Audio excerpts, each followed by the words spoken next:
Amen. Amen, amen, amen, amen. Amen. Amen, amen. C'est comme si on n'est pas content. Amen. Alléluia. Amen. Alléluia. Amen. Le Seigneur nous donne encore un jour de gloire, un jour merveilleux pour célébrer 5 années d'existence de l'œuvre de Dieu. 5 ans, c'est vrai, pour un être humain, ça peut paraître anodin, mais c'est beaucoup pour une église. 5 ans, c'est quelque chose. Donc, ce matin ou cet après-midi, nous allons rendre gloire à Dieu, ce Dieu qui nous a permis d'exister pendant 5 bonnes années. Un papa s'est promené avec son fils près de l'aéroport. Il a montré à son fils un avion qui atterrissait. L'avion était encore très loin. Il demande à son fils, il dit, mon fils, dis-moi la taille de cet avion. Le fils regarde, il dit, papa, l'avion est très petit. Ok? Il dit, c'est vrai. Il dit, oui, papa, c'est très petit. Parce que l'avion était encore en train de faire des manœuvres pour atterrir. Au fur et à mesure que l'avion s'approchait pour atterrir, le père posa encore la question à son fils. Il dit, mon fils, dis-moi c'est quoi la taille de cet avion? Il dit, papa, c'était petit, mais apparemment ça commence à grossir. Il dit d'accord. Et l'avion continue à faire le manœuvre et finalement l'avion a atterri. Et lorsque l'avion a atterri, le papa posa encore la question à son fils. Mon fils, dis-moi c'est quoi la taille de l'avion? Le fils dit, waouh, papa, c'est énorme. C'est tellement énorme. Qu'est-ce que ça veut dire? La taille de Dieu dépend de la distance que tu te trouves face à lui. Amen. Plus tu es éloigné de lui, tu le verras petit. Et il sera petit dans ta vie. Et au fur et à mesure que tu t'éloignes de Dieu, c'est alors que tu te rendras compte que finalement il est. Alléluia. Amen. Alléluia. Amen. Approche-toi de Dieu ce matin. Est-ce que Dieu est loin de ta vie? Est-ce que tu vois Dieu loin de tes problèmes? Tu vois Dieu loin de ta situation, mais regarde ta position face à lui. Es-tu près de lui ou es-tu encore loin de lui? Et aussi longtemps que tu resteras éloigné de lui, bien-aimé, tu le verras toujours petit dans ta vie. Et il restera petit dans tout ce que tu fais. Amen. Amen. Nous allons parler des souvenirs. Le thème de cet après-midi, c'est le Dieu des souvenirs. Et j'aimerais bien qu'on projette le passage dans le livre de Ésaïe, chapitre 38. Ésaïe, chapitre 38, de versets 1 à 6. Ésaïe, chapitre 38, le verset 1 à 6.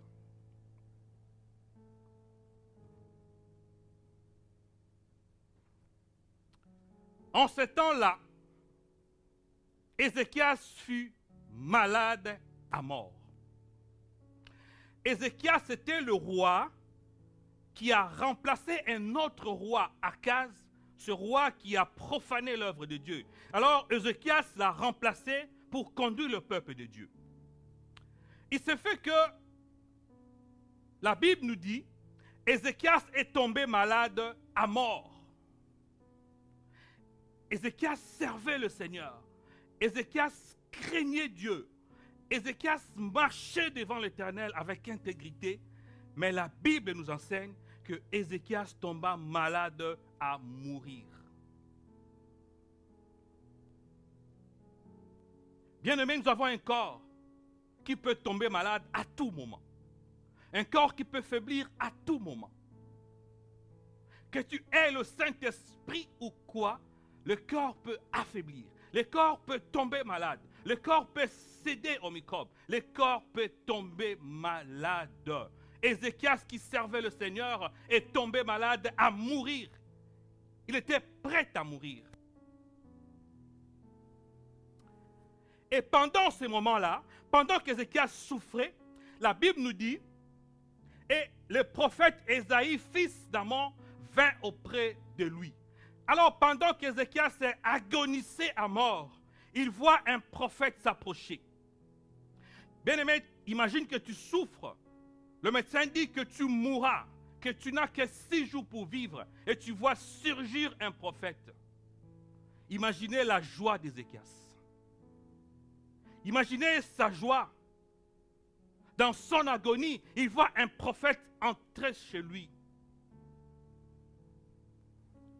Il attendait sûrement une bonne nouvelle. Écoutez la suite. Et il dit, ainsi parle l'Éternel, donne tes ordres à ta maison, car tu vas mourir. Oh, et tu ne vivras plus. Ça, c'est quelque chose. Ézéchias, malade à mourir, il voit une lueur d'espoir. Un prophète s'approche de lui pour une bonne nouvelle, pour prier pour sa maladie. Mais le prophète amène une nouvelle catastrophique. Il dit, Ézéchias, ainsi parle mon Dieu, tu ne vivras pas. À cet instant, donne tes ordres à ta famille, fais ton testament, dis tout ce que tu as à dire, arrange ta maison, parce que tu ne vivras plus, tu mourras. Bien-aimés, mettez-vous à la place d'Ézéchias. Tu agonies, tu sers le Seigneur depuis des années et tu es prêt à mourir. Tu vois surgir un homme de Dieu qui t'amène une telle nouvelle. Il dit, tu ne vivras pas, tu mourras. Mais à cet instant, Ézéchias, commence à faire ton testament. Écris ton testament. Distribue tes biens parce que tu ne mourras plus. C'est la parole de Dieu. Et l'histoire continue. Mettez-moi tous les textes, s'il vous plaît. Ma Bible me dit, Ézéchias tourna son visage contre le mur et fit cette prière. Je ne sais pas si toi et moi, à la place d'Ézéchias, avec une telle nouvelle, comment te sentiras-tu? Dieu lui-même te dit, c'est lui qui t'a créé. Il te dit via son prophète que tu mourras. Fais ton testament, illico presto, tu vas mourir. Le texte, s'il vous plaît. La Bible me dit que Ézéchias n'a pas tremblé. Ézéchias n'a pas cédé à la tentation. Ézéchias n'a pas cédé à la peur. La Bible me dit, il fit une prière. Ézéchias fit une prière. Écoutez la prière de l'homme de Dieu qui était prêt à mourir, qui était agonisant, qui vient de recevoir une mauvaise nouvelle. C'est comme tu pars à l'hôpital, le médecin te dit, dans 3 jours tu meurs, tu n'as que 1 mois, tu n'as que 2 ans, tu mourras. Et un prophète le confirme que certainement tu ne vivras plus. Fais ton testament, arrange ta vie, tu ne vivras plus. Et Ézéchias, la Bible me dit, il fit une prière à Dieu. Il dit, oh mon Seigneur, Ô Éternel, souviens-toi. Je m'arrête d'abord là. Il dit, souviens-toi. Il rappelle à Dieu des souvenirs.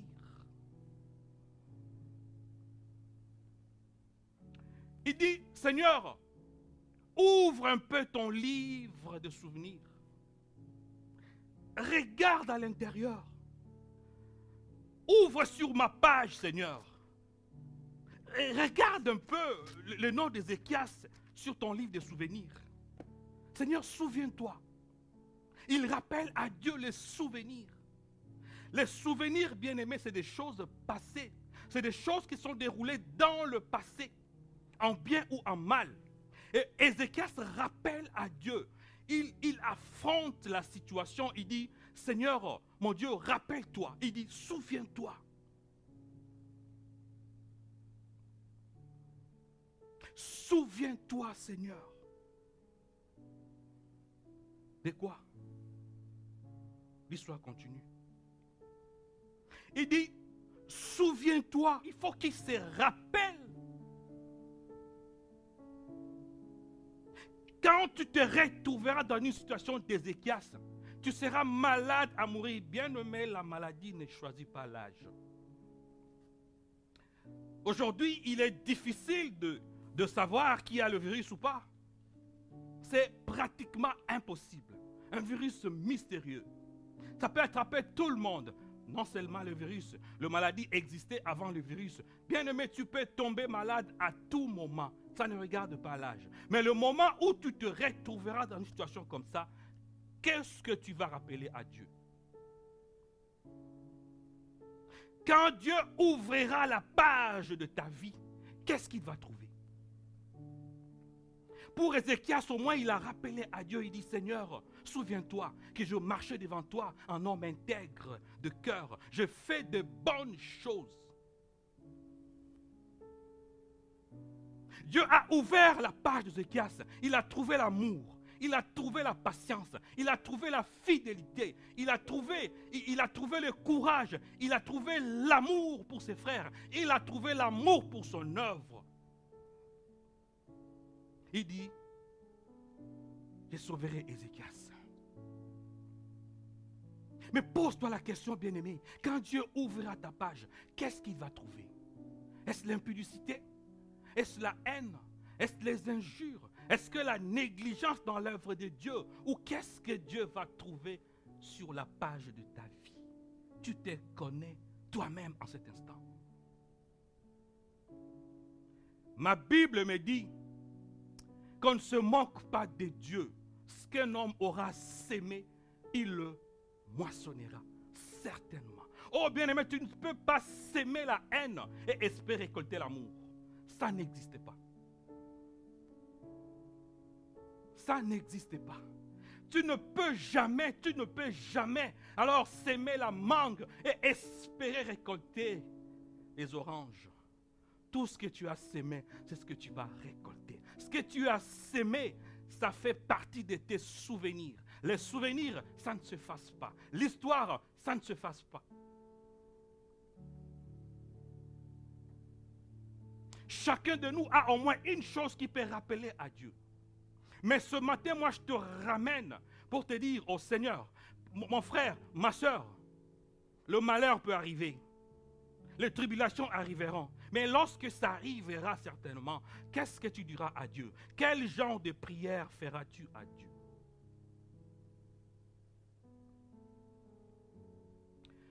Y a-t-il quelque chose que Dieu va se souvenir de toi? Non, tu ne diras pas, oh Seigneur, je jouais à la guitare correctement. Quand je jouais, les gens dansaient. Non, Dieu cherchait l'intégrité de cœur. Seigneur, j'ai chanté, quand je chantais, les gens pleuraient. Oui, tu ferais pleurer les gens. Mais à l'intérieur de toi, l'intégrité de cœur. As-tu fait de bonnes œuvres? Et dans la Bible, il y a encore une autre femme qui est ressuscitée à cause des bonnes œuvres d'Habitat. Les bonnes œuvres, bien-aimés, te suivent toujours. tout ce que tu fais aujourd'hui te suivra demain. On ne se moque pas de Dieu.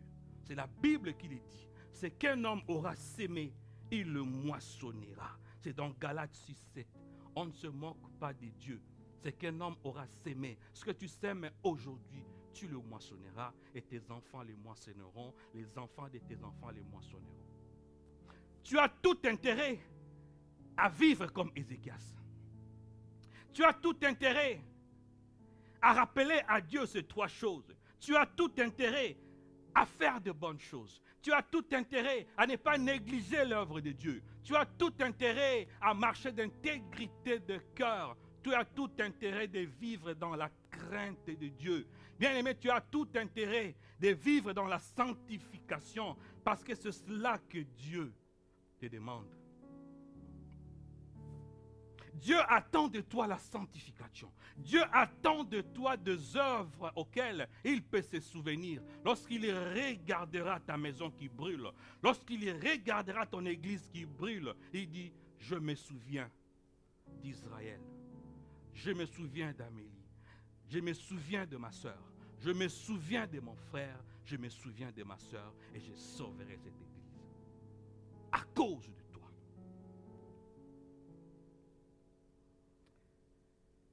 La prière continue, bien-aimé.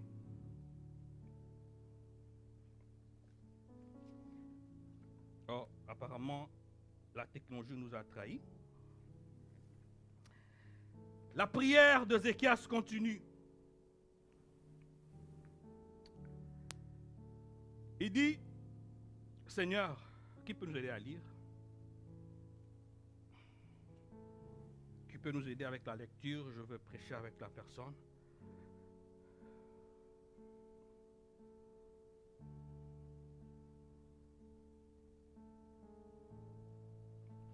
Ok, le prophète a livré son message. Le prophète a délivré son message. Il n'a pas eu peur du roi. Le prophète n'a pas eu peur d'Ézéchias. C'est quoi la leçon? Lorsque Dieu te donne une parole, prêche la vérité. Quelle que soit la personne, prêche la vérité. Même s'il te dit, même si c'est ton père, c'est ton boss, c'est ta mère, c'est ton frère, c'est ton ami, dis la vérité.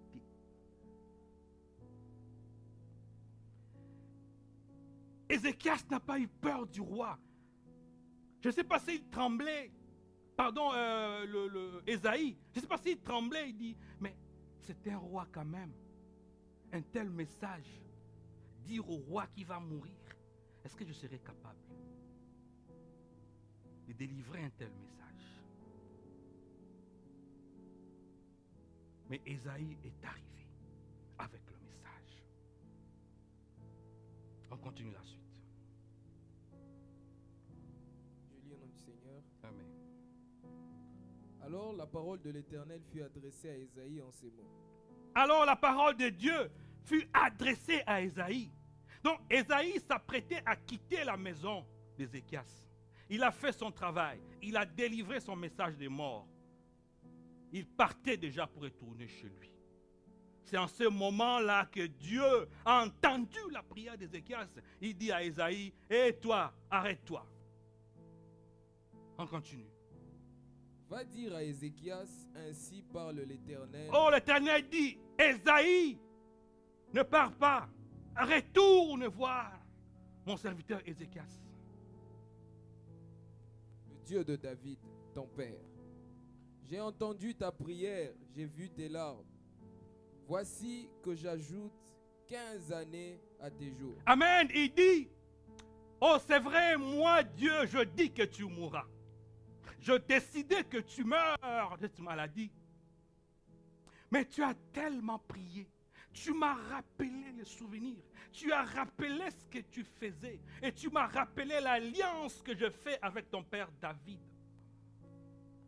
Dieu se souvient toujours de ces alliances. L'alliance que ton père a fait, Dieu se souvient de ça. Ésaïe a commencé par rappeler, Dieu a commencé par rappeler l'alliance qu'il a fait avec ce père, avec David. Il dit, j'ai entendu ta prière. J'ai vu tes pleurs. J'ai vu tes larmes couler. Bien-aimé, il y a plusieurs sortes de larmes. Nous pleurons parce qu'il y a eu un décès. Nous pleurons de joie. Nous pleurons de peur. Nous pleurons pour plusieurs situations. Mais les larmes que Dieu te demande aujourd'hui, ce sont des larmes de repentance. As-tu déjà pleuré pour te repentir?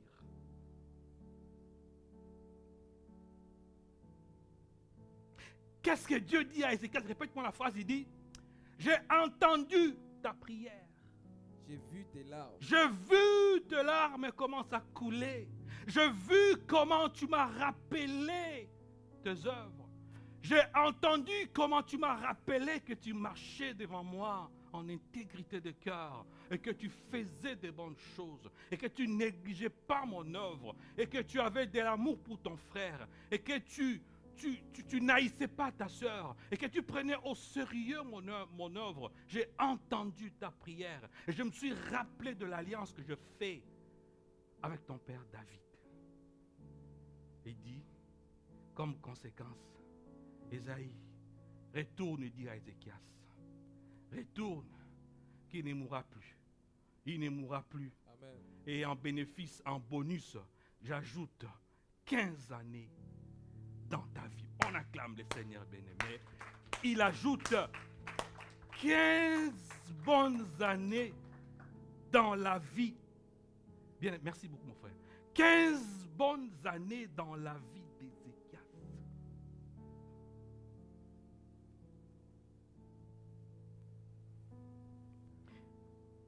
Qu'est-ce qui a fait changer la vie de Dieu? Est-ce que c'est parce qu'Ézéchias était beau? Est-ce parce qu'il avait une richesse? Est-ce parce qu'il avait une grosse maison? Est-ce parce qu'il chantait à l'église? Est-ce parce qu'il prêchait? Est-ce parce que? Mais Dieu a changé son avis à cause de ces trois choses. Bien-aimé, Dieu peut changer son avis dans ta vie aujourd'hui. Dieu peut modifier la sentence aujourd'hui dans ta vie. 15 bonnes années dans la vie d'Ézéchias.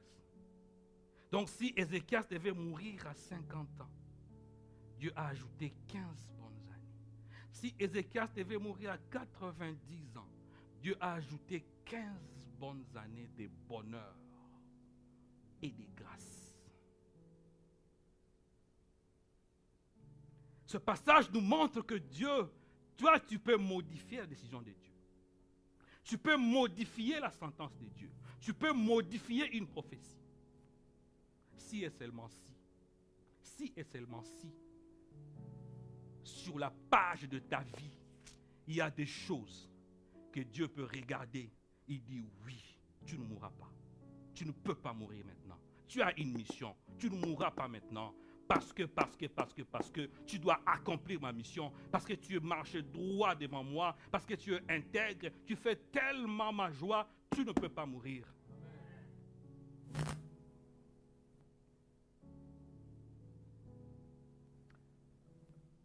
Le Dieu de souvenirs. C'est quoi le souvenir que Dieu garde dans ta vie? Tu retourneras avec cette question chez toi. C'est quoi le souvenir que Dieu retient dans ta vie aujourd'hui?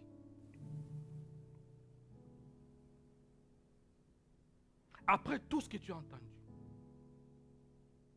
sur l'histoire d'Ézéchias. Nous avons commencé par l'histoire de l'avion. C'est quoi la distance qui te sépare avec Dieu?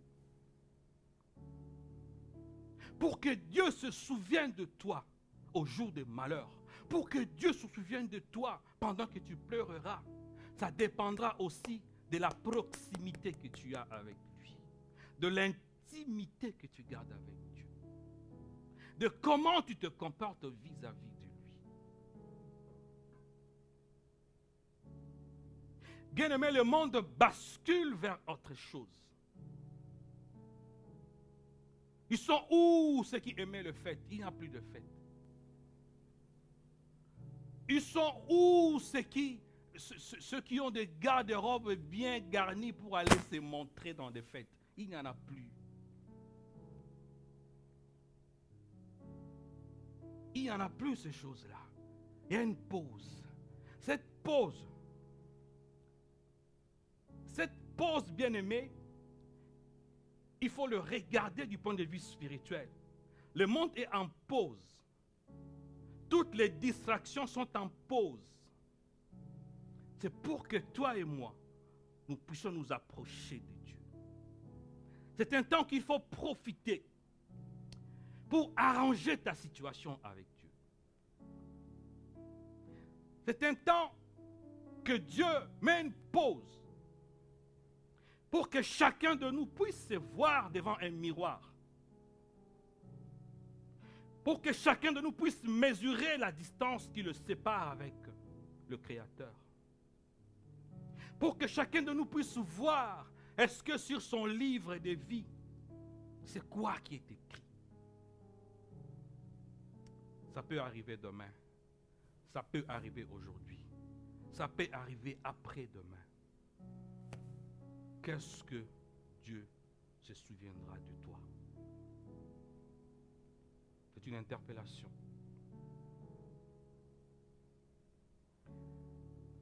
Alors si Dieu a permis que tu écoutes ces messages, ce n'est pas pour rien. C'est pour que tu prennes une décision. C'est pour que tu te décides aujourd'hui. Venir en ces lieux, écouter un genre de message. Ce genre de message, c'est pour que tu prennes une décision. Et tu présentes ici, en ces lieux, qui n'a pas encore donné ta vie à Dieu. Quand tu te regardes, tu examines ta conscience. Est-ce que Dieu peut se dire content de ta vie? As-tu de bons souvenirs? As-tu des choses auxquelles Dieu peut se rappeler dans ta vie? S'il y a des choses qui t'empêchent de t'approcher de Dieu, nous allons prier pour toi. S'il y a des choses qui continuent à t'éloigner de Dieu, nous allons prier pour toi. C'est vrai, tu sortiras d'ici, tu ne sais pas ce qui peut arriver. Ça peut être dans ta vie ou dans la vie de ton père, de ta mère, de ton frère, de ta soeur, d'un ami ou d'une amie. Mais à cause de toi, la suite de l'histoire, Dieu n'a pas seulement sauvé Ézéchias, mais il a dit, je délivrerai cette ville. À cause de la prière d'Ézéchias, Dieu a décidé non seulement de guérir Ézéchias, mais de délivrer cette ville. Dieu peut décider ce soir de délivrer ta famille à cause de toi.